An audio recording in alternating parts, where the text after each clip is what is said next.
दोपहर का समय था। शर्मीली बार बार दरवाजे पर अपने पति पुट्ठा की राह देख रही थी। समझ में नहीं आता कि कहाँ चले गए ये।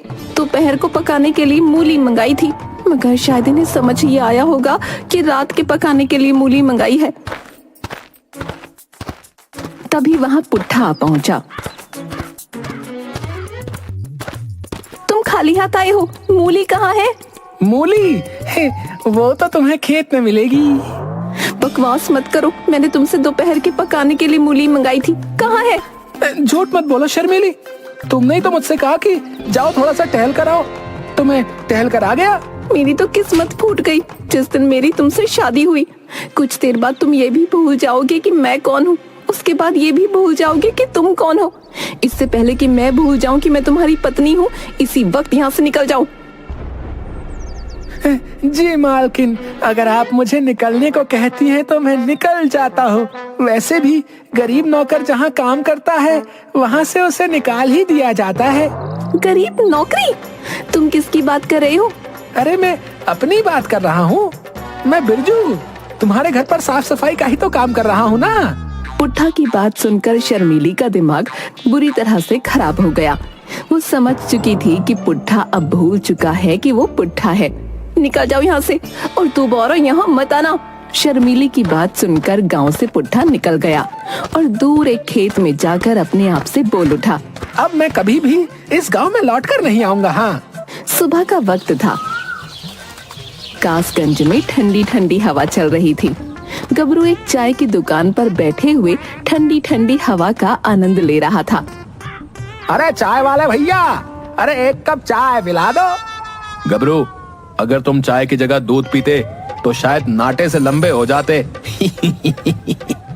भैया कितनी बार कहा है कि मेरे छोटे कद को लेकर जो है मुझसे बात मत किया करो। बता रहे जल्दी से चाय बना दो वरना कंटाप धर देंगे। बता रहे। दुकानदार ने गबरू को चाय दे दी। तभी दूर से बूढ़े पति पत्नी एक सुंदर लड़की के साथ गबरू के पास आकर खड़े हो गए। बूढ़ा व्यक्ति गबरू से बोला, क्या तुम बता सकते हो कि कासगंज में पुनिया चाचा का घर कहाँ है? पुनिया चाचा? पुनिया चाचा से भला तुम्हें क्या काम है? क्या कीजिएगा? अरे तुम्हें तो पता ही है कि पुनिया चाचा का बेटा कासगंज में सबसे ज्यादा कमाता है और देखने में बहुत ज्यादा सुंदर है। मैं अपनी बेटी के रिश्ते के लिए पुनिया चाचा के घर पर आया हूँ। गबरू सुंदर लड़की को देखकर खुश होते हुए बोला, क्या इन्हीं के लिए पुनिया चाचा के लड़के से बात चलाने आए हैं आप? हाँ, ये मेरी बेटी है। मैं इसी के रिश्ते की बात करने आया हूँ। तो आपको पुनिया चाचा के यहाँ जाने की क्या आवश्यकता है बताइए। कासगंज में एक और भी सुंदर जवान लड़का मौजूद है। आप अपनी बेटी की बात उस लड़के से क्यों नहीं चलाते? गबरू की बात सुनकर बूढ़े व्यक्ति की पत्नी बोली, कमाल है, हमें तो पता ही नहीं था। अगर ऐसी बात है तो फिर हमें उसका पता भी बता दो, हम एक बार उसे भी देख लेंगे। आप जो है उसे देख रही हैं। मैं तुम्हारी बात का मतलब नहीं समझी। अरे तुम्हारे सामने इतना सुंदर बांका नौजवान बैठा हुआ चाय पी रहा है और तुम्हें दिखाई नहीं दे रहा?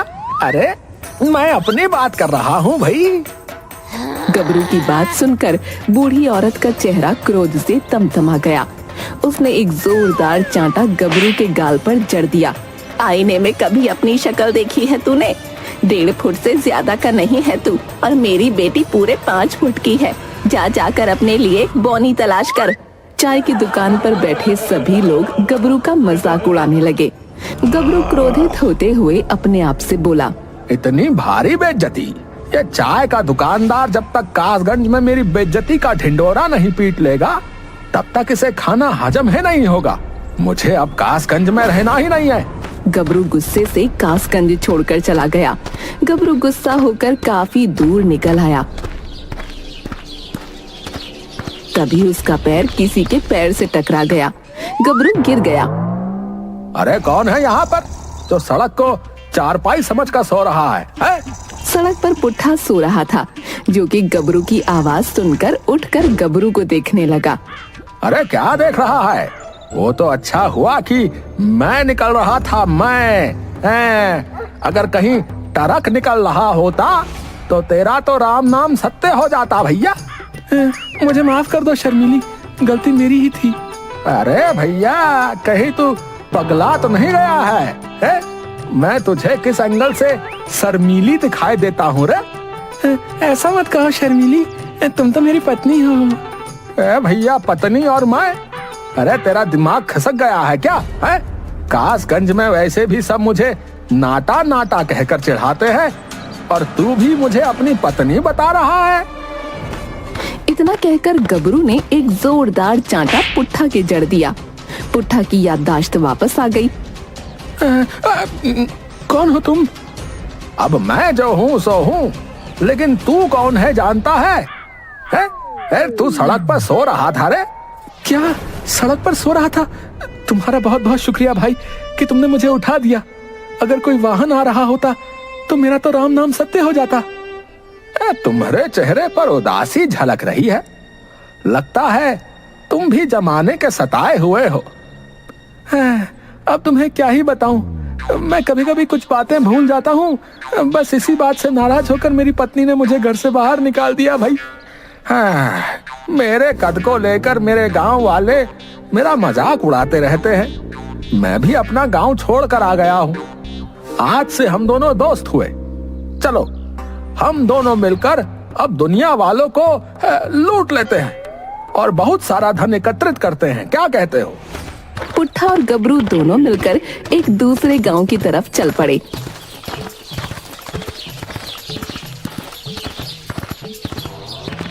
रास्ते में पुट्ठा गबरू से बोला, मुझे तो बहुत तेजी से भूख लग रही है। भैया, भूख तो मुझे भी लगी है, लेकिन पैसे नहीं है। क्या तुम्हारे पास कुछ पैसे हैं? भूख से भला पैसों का क्या संबंध? लेकिन है, जब भूख लगती है तो भोजन खाया जाता है, पैसे नहीं खाए जाते। अरे मूर्ख महाशय, अरे भोजन मुफ्त का नहीं मिलता, पैसों का मिलता है, बूझे कि नहीं? है तुम्हारे पास फूटी कौड़ी नहीं है और मेरे पास भी नहीं है।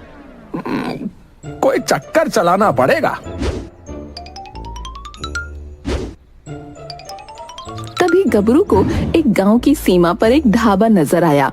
गबरू पुट्ठा से बोला, देखो हम दोनों वहां चलते हैं। मैं उस ढाबे वाले को जो है पटाऊंगा। ठीक है। गबरू पुट्ठा के साथ उस ढाबे के मालिक के पास जाकर बोला,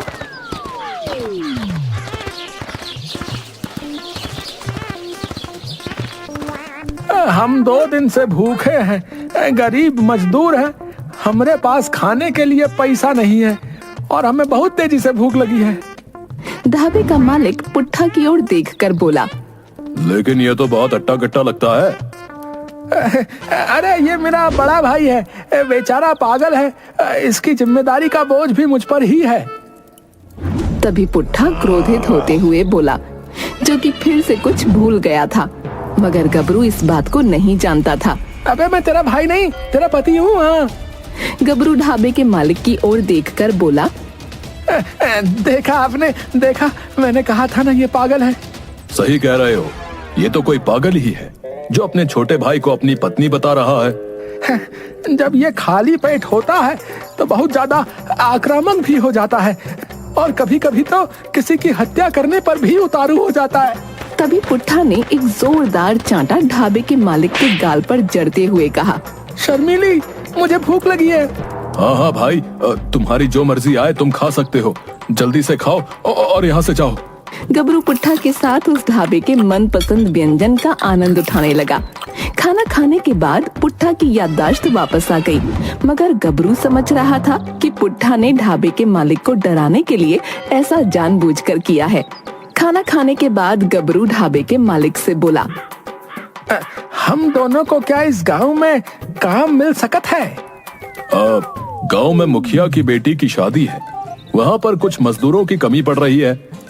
तुम्हारा भाई देखने में तो काफी बलशाली मालूम पड़ रहा है, तुम्हें वहाँ काम मिल सकता है।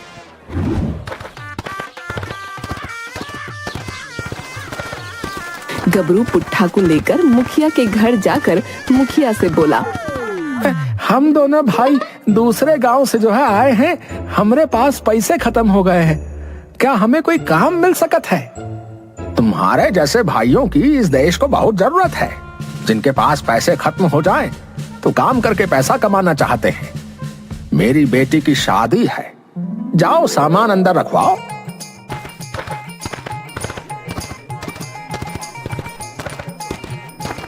गबरू पुट्ठा के साथ शादी का सामान अंदर और बाहर ले जाने का काम करने लगा। काम करते हुए गबरू पुट्ठा से बोला, वैसे मैंने तुम्हें ढाबे के बाहर खामोश रहने के लिए कहा था, लेकिन तुमने ऐन मौके पर कैसे पागलपन की एक्टिंग की। एक बार को मैं भी दंग रह गया। कैसा पागलपन? अरे तुमने किस तरह से ढाबे वाले के गाल पर चाटा जड़ाता है। लेकिन हम यहाँ पर काम क्यों कर रहे हैं? सुनो मेरी बात ध्यान से। हाँ, ये गांव के मुखिया की बेटी की शादी है। शादी वाले घर में बहुत सारे सोने के जेवर भी होंगे। सोने के जेवर कहाँ रखे हैं मैं ये जानने की पूरी कोशिश करूंगा, इसीलिए मैंने यहाँ पर काम करने का नाटक किया है। तो क्या तुम सोने के जेवर भी पहनते हो? अरे मूर्ख पहलवान है, अरे भुलक्कड़ कहीं के। अरे हम सोने के जेवर चोरी करेंगे और यहाँ से रफू चक्कर हो जाएंगे और शहर में बेचकर आधी आधी रकम बांट लेंगे। उसके बाद तुम अपने रास्ते और हम अपने रास्ते। शाम को गबरू मुखिया के पास जाकर आ गया। अब तुमने वाकई बहुत मेहनत से काम किया है, ये लो तुम्हारे और तुम्हारे भाई के पैसे। गबरू पैसे लेकर पुट्ठा के साथ बाहर निकल आया और बोला, मैंने वो कमरा देख लिया है जहाँ पर सोने के जेवरात रखे हुए हैं। हम दोनों रात में चुपके से जो है घर के अंदर घुस जाएंगे। तुम कमरे में रखे हुए जेवरों को चुरा लेना और मैं बाहर नजर रखूंगा कि कोई आ तो नहीं रहा है। कुछ देर बाद रात हो गई और सन्नाटा फैल गया। गबरू पुट्ठा की मदद से दीवार के सहारे मुखिया की छत पर चढ़ गया। अरे वो सामने तीसरे वाले कमरे में सोने के जेवर रखे हुए हैं। कमरा खुला हुआ है, जाओ जाकर सोने के जेवरों को ले आओ। लेकिन तुम मुझे कहाँ मिलोगे? अरे मैं इस घर का मुख्य दरवाजा आहिस्ता से खोल देता हूँ, जल्दी से तुम सोना लेकर आओ। मैं दरवाजे के बाहर ही खड़ा हूँ। दरवाजा इसलिए खोल दे रहा हूँ ताकि अगर जरा से भी खतरा महसूस हो तो हमें भागने में आसानी हो जाए। भैया, अगर तुम्हें आने में थोड़ी देर हो गई तो मैं तुम्हें चेतावनी देने के लिए धीमी आवाज में सीटी बजाऊंगा। तुम समझ जाना कि तुम्हें काम खत्म करके जल्दी आना है। पुट्ठा उस कमरे में घुस गया और सारे जेवर एक थैली में भर लिए, मगर अचानक पुट्ठा सब कुछ भूल गया।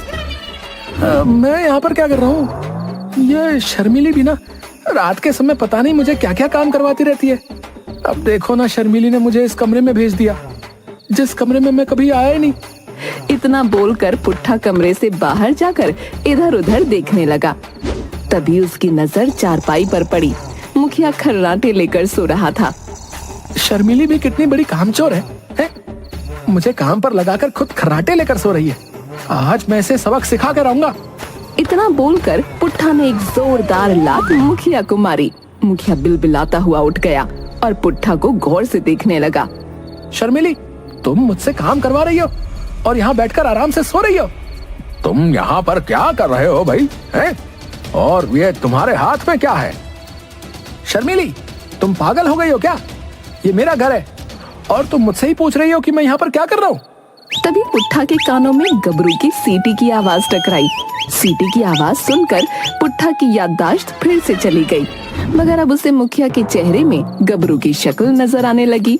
पुट्ठा धीमी आवाज में बोला, तुमने जैसा कहा था मैंने वैसे ही जेवर चुरा लिए हैं। चलो अब जल्दी से शहर चलते हैं और इन जेवरों को बेच देते हैं और आधी आधी रकम बांट लेते हैं। लेकिन तुम यहाँ चारपाई पर क्यों लेटे हुए हो? तुमने तो कहा था कि तुम दरवाजे के बाहर मिलोगे। पुट्ठा की बात सुनकर मुखिया समझ गया कि सारा माजरा क्या है। मुखिया जोर जोर से अपने आदमियों को आवाज लगाने लगा, अरे कलवा, बलिया, भीमा, अरे कहाँ मर गए तुम सबके सब? जल्दी आओ यहाँ। मुखिया की आवाज सुनकर मुखिया के पाले हुए तीनों पहलवान वहाँ आ गए। जाओ बाहर दरवाजे पर पहले इसके साथी को पकड़ कर लेकर आओ। वो तीनों तुरंत गबरू को पकड़ कर ले आए। छोड़ो मुझे, मैंने क्या किया है? जैसे ही गबरू की नजर पुट्ठा पर पड़ी, गबरू को तो जैसे सांप सूंघ गया। शर्मिली, तुम्हें ये सारे लोग पकड़े हुए क्यों हैं? अबे मूर्ख भुलक्कड़, हैं? मेरी सबसे बड़ी गलती थी कि मैंने तुझे अपना साथी बनाया। तूने तो मेरा सत्यानाश कर दिया। अरे देखते क्या हो, इन दोनों को मार मार कर भरता बना दो। तीनों पहलवान गबरू और पुट्ठा को बुरी तरह पीटने लगे। देखते ही देखते गांव वाले भी जमा हो गए। उन सभी लोगों ने पुट्ठा और गबरू को बुरी तरह से धोया। पुट्ठा की याददाश्त बिल्कुल दुरुस्त हो गई। पुट्ठा और गबरू बहुत तेजी से वहां से भागते हुए एक खेत में जाकर बैठ गए। आज तो मिल गया है, आज के बाद मत मिलना भुलक्कड़ कहीं के। अब मेरी समझ में आ रहा है कि ढाबे पर जो तूने ढाबे वाले को चाटा मारा था तो तू सच में भूल गया था।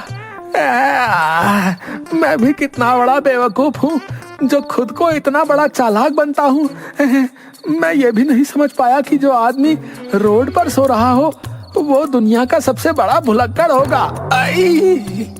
इतना बोलकर गबरू कासगंज की ओर चला गया और पुट्ठा अपने घर की तरफ चल पड़ा।